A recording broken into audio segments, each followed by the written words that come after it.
What's up, guys? Michael here. Today, let's take a trip down memory lane and explore one of the most bitter feuds in cinematic history. No, not Marvel versus DC or Clint Eastwood versus chairs. What do you mean, shut up? We're talking about the age-old rivalry between two of the most successful animation studios of our time. Pixar versus DreamWorks. The battle between these toon powerhouses all began in 1998. With two little films about two little ants, which may or may not have come from the same idea, but we'll save IP battles for the lawyers. We're talking A Bug's Life and Antz. On face value, there's every reason to assume that these are two versions of the same movie. They begin with the same premise. A misfit ant can't conform to the highly regimented rules of his world, but despite sharing basically the same jumping off point, the movies go on to explore different themes and come to very different conclusions. And in the process, they explore some very relevant economic and political philosophies. Finally, I'm a beautiful butterfly! No, really. So let's dig down the anthill in this Wisecrack Edition on A Bug's Life versus Antz. Are all ants equal? And of course, spoilers ahead for two movies about a bunch of bugs.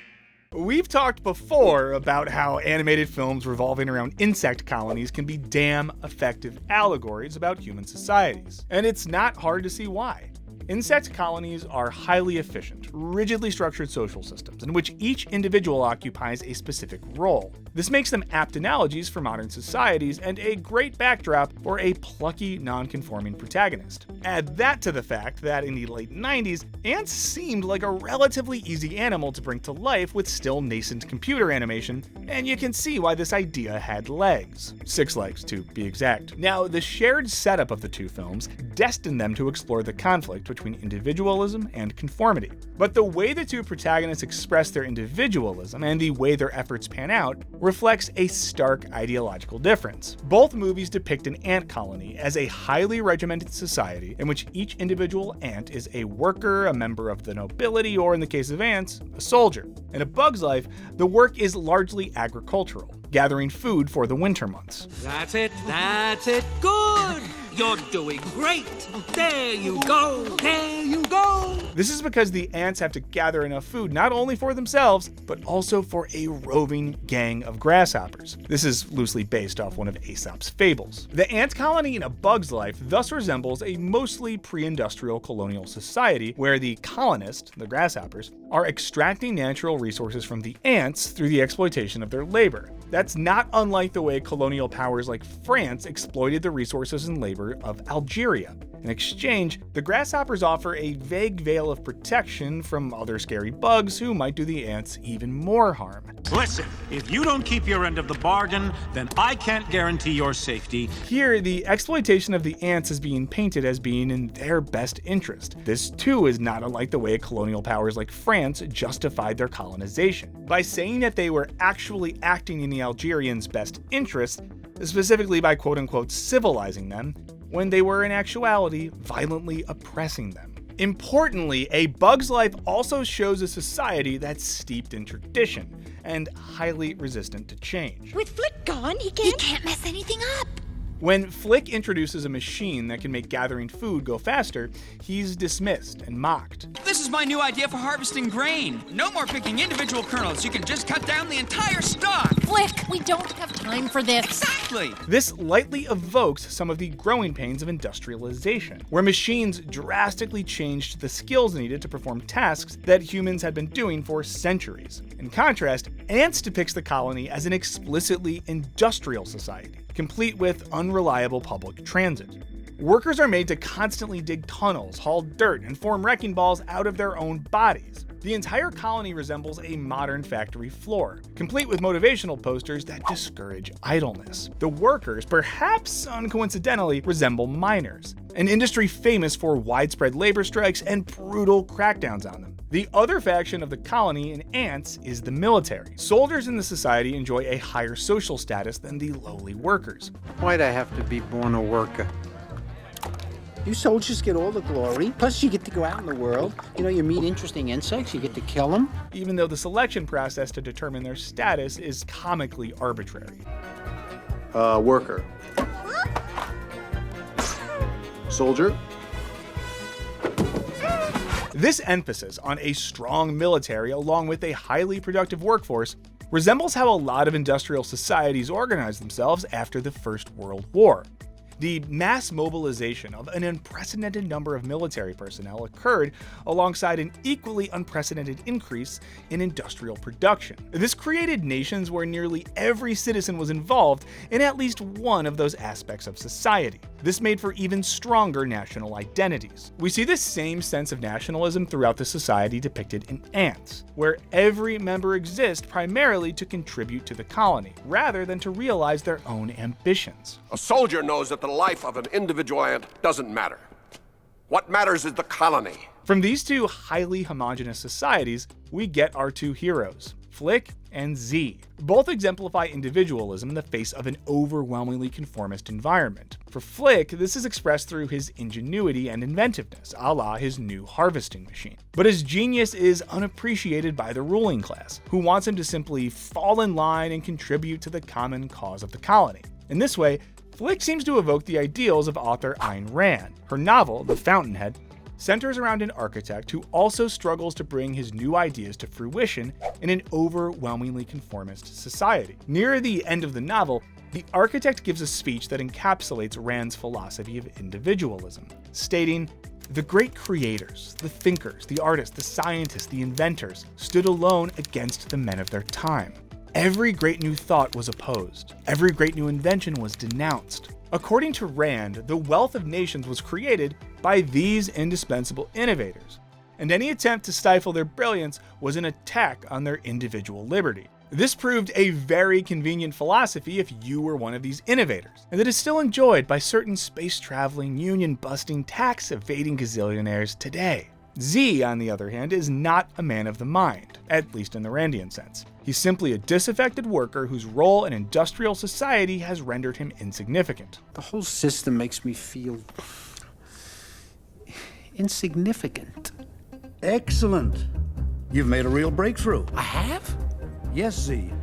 You are insignificant. Z feels utterly unfulfilled as a worker for the colony and longs for a life where he can be his own insect. Philosopher Karl Marx might have said he was alienated from his work. Marx argued that industrial capitalism not only alienates the worker from the product of their labor, it also alienates them from their own agency and humanity, reducing the individual to nothing more than a cog in the grand machine of industrialism. The film is not subtle about invoking Marx's philosophy. A worker can't do anything except work. Yeah, it's not like we got a choice. Unlike its Disney Pixar counterpart, the DreamWorks production is much more explicit in its political themes. It's the workers who control the means of production. It even takes subtle shots at Randian philosophy in its imagery. Throughout the film, we see a statue that depicts an ant carrying a large ball of dirt on its back. The statue is likely a direct reference to the statue of Atlas that adorns the cover of Rand's seminal work, Atlas Shrugged. But replacing the celestial sphere carried by the mythical Titan with the ant equivalent of a boulder also invokes a different Greek myth, the punishment of Sisyphus, who is made to continuously push a boulder up a hill only to have it roll back down once he gets to the top. A symbol of the virtues of industrialism thus becomes a symbol of the futility of fruitless labor. This neatly sums up Z's outlook on his life within the colony, as well as Marx's critique of industrial capitalism. Already we can see how these two heroes embody almost contradictory philosophies, while still both being motivated by individualism in the face of conformity. Both protagonists embark on pretty standard heroes' quests, and both seem to succeed pretty quickly, albeit only through misleading their fellow ants. No, I just... You lied, Flick. You lied to her. You lied to the colony. You lied to me. After some humiliation, both heroes eventually take on their oppressors, inspire the masses, and ultimately rely on the strength of their communities and their sheer numbers to vanquish the bad guys. In this way, both protagonists inspire their colonies to rise up in a revolutionary act against oppressors they had long obeyed without question. I know what you're thinking. These are the same movie, but they're really not. Trust us, we're going somewhere with this. Sure, the two films have different plot twists, different symbolism, and different cringy flirting between worker ant and princess. You talk too much.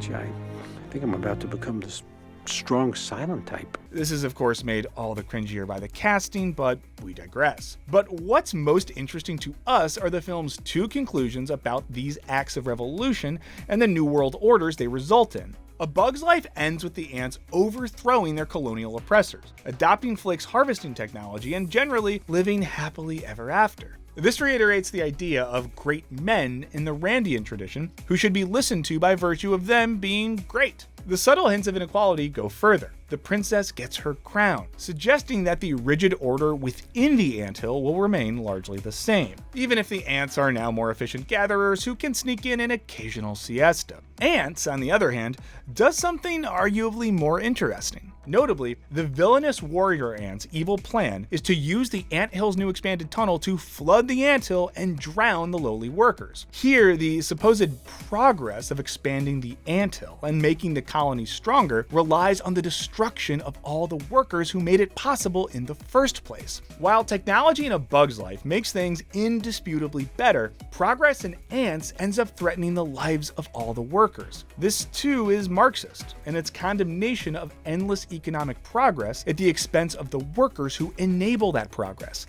Antz seems to get that you can't disconnect technology and industry from political power. Ultimately, A Bug's Life suggests that the class order of your average anthill is perfectly fine so long as you're not being oppressed by creatures twice your size. Monarchy good, colonialism bad.